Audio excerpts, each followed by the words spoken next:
10 जुलाई से शुरू होने वाला वक्त आपके लिए कम से कम 6 शोबों में नए फायदे पैदा करेगा। मार्स का 11th एंगल पर आना आपके लिए 4 मेजर नए फ्यूल्स पैदा करेगा, जिसकी वजह से आप अपनी ज़िंदगी के फैसले आसानी से ले सकेंगे। एंड आपको ऐसे प्लान्स करने चाहिए जो आपकी ज़िंदगी में अचानक बड़े फाइनेंशियल चेंजेस लेकर आए।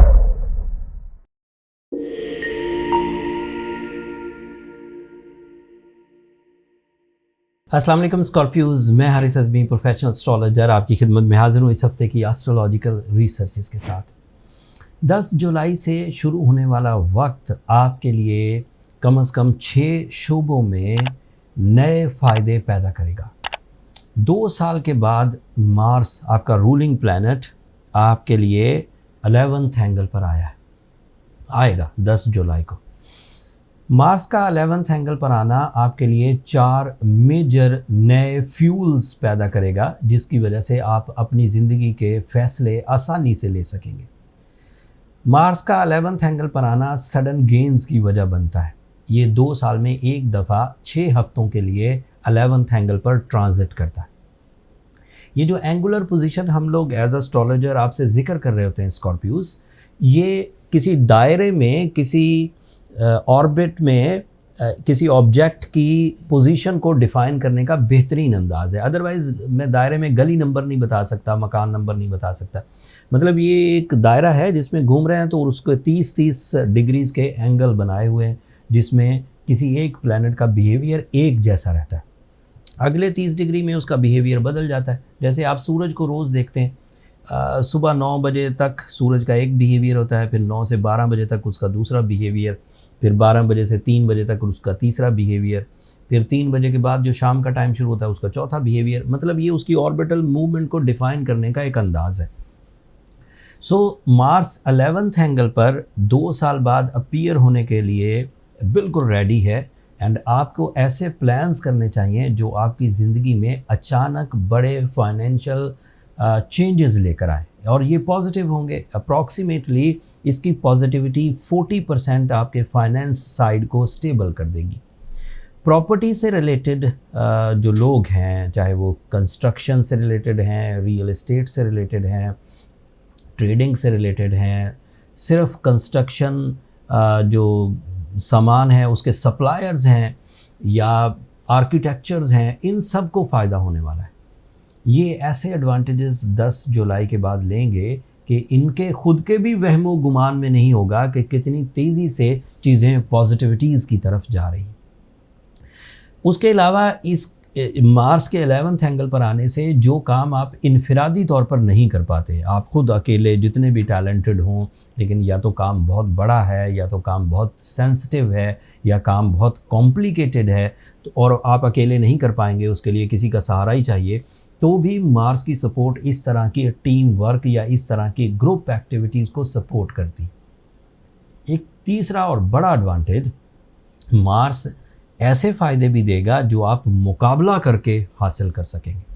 कंपटीशंस चाहे फ्रेंडली हो और चाहे वो जो अनफ्रेंडली कंपटीशंस हो, मतलब दुश्मनों से लड़कर कामयाबी हासिल करना हो, दोनों मुमकिनात में से।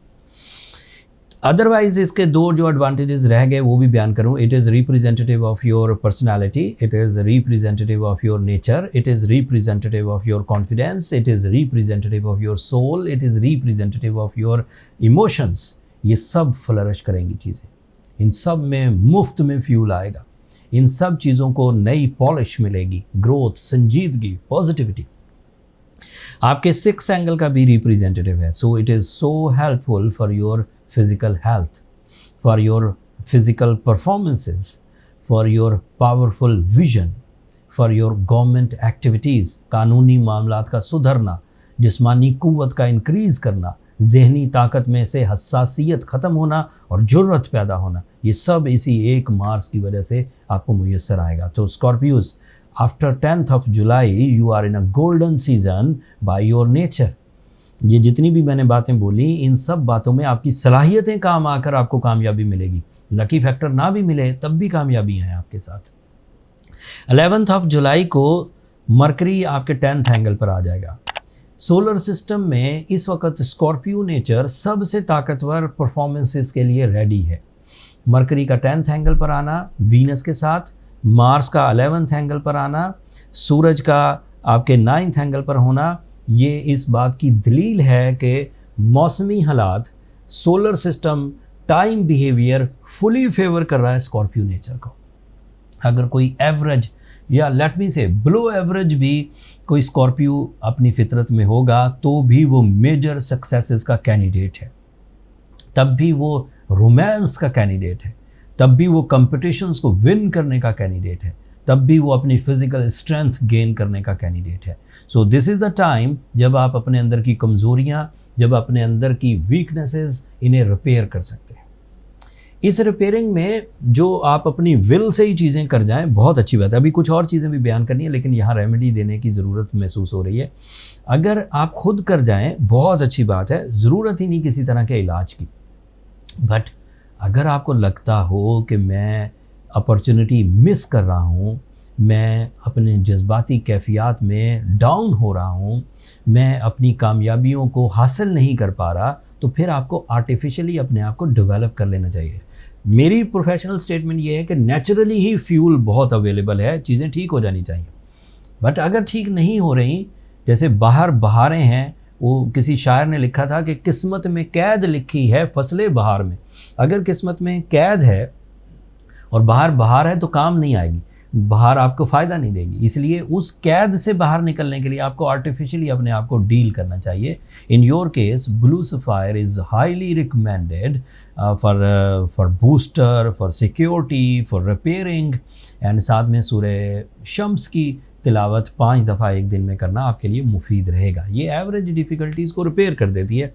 ये काफ़ी आजमूदा किस्म की रेमेडी है जो पिछले 24 साल से बहुत सिवियर सिचुएशंस के लिए भी एज अ प्रोफेशनल मैं यूज़ करता आ रहा हूँ और उससे मामला हल हो जाते हैं। बट अगर फिर भी किसी वजह से कुछ चीज़ें कम रह जाएं और चीज़ें ठीक ना हों तो फिर पर्सनल कैलकुलेशंस की तरफ जाना होता है ताकि चीज़ें पता लग जाए। दो बड़े प्लैनेट्स की पेशेंगोइयाँ रह गई। जुपिटर आपके 7th एंगल पर है।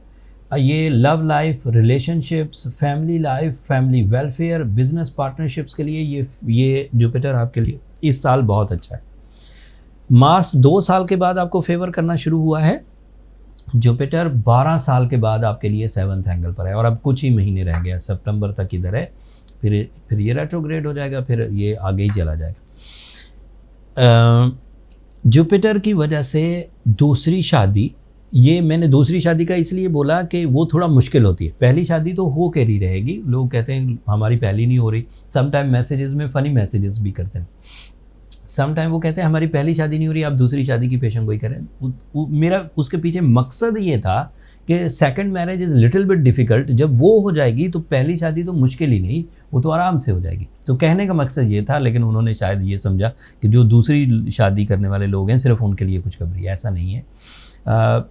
फर्स्ट मैरिज, पसंदीदा मैरिज, स्ट्रॉन्ग बाउंडिंग एंड फिर सक्सेसफुल कंपेनियनशिप, इसकी पॉसिबिलिटी मैक्सिमम है। बट फिर जो सेकंड मैरिज है, जो पहली मैरिज किसी वजह से कामयाब ना हो सकी, उनके लिए भी डिले ऑफ मैरिज का खात्मा भी होगा एंड इसी तरह दीगर सक्सेसेस जैसे नाराज़गियाँ वगैरह हैं तो उनकी रिकवरी भी मुमकिन हो सकेगी। सैटर्न आपके लिए आपके 5th एंगल पर था बड़ा पॉजिटिव, तालीमी शोबे में बहुत फेवर्स दे रहा था, पब्लिक एक्टिविटीज़ के लिए बहुत फेवर दे रहा था, अथॉरिटीज़ के लिए बहुत फेवर दे रहा था। आजकल रेट्रोग्रेड है, सितंबर के फर्स्ट वीक तक रेट्रोग्रेड रहेगा, तो ये फेवर्स आपके पास मुयस्सर नहीं है। लेकिन अदरवाइज़ आपके पास प्लानिटरी पोजीशन इतनी ताकतवर है कि अगर सैटर्न आपको इस वक्त फेवर्स ना भी दे तब भी आपके पास powerful planetary position with high achievements available है। कमियों कमज़ोरियों को दूर करने का तरीका भी मैंने बता दिया। उसके अलावा अगर आप में कुछ कॉम्प्लिकेशंस हैं, कुछ सवालात हैं आपके जहन में, तो फिर आपको अपनी पर्सनल अपॉइंटमेंट ले लेनी चाहिए। That's all from my end Scorpios. Congratulations, अल्लाह आपको इस हफ्ते से कामयाबियाँ अता फरमाए। मेरी भी दुआएं आपके साथ हैं। अपनी दुआओं में मुझे और मेरी टीम को भी ज़रूर याद रखिएगा। चैनल को सब्सक्राइब करना मत भूलिएगा। अगले हफ्ते तक के लिए इजाज़त दीजिए। अल्लाह ने के बाद।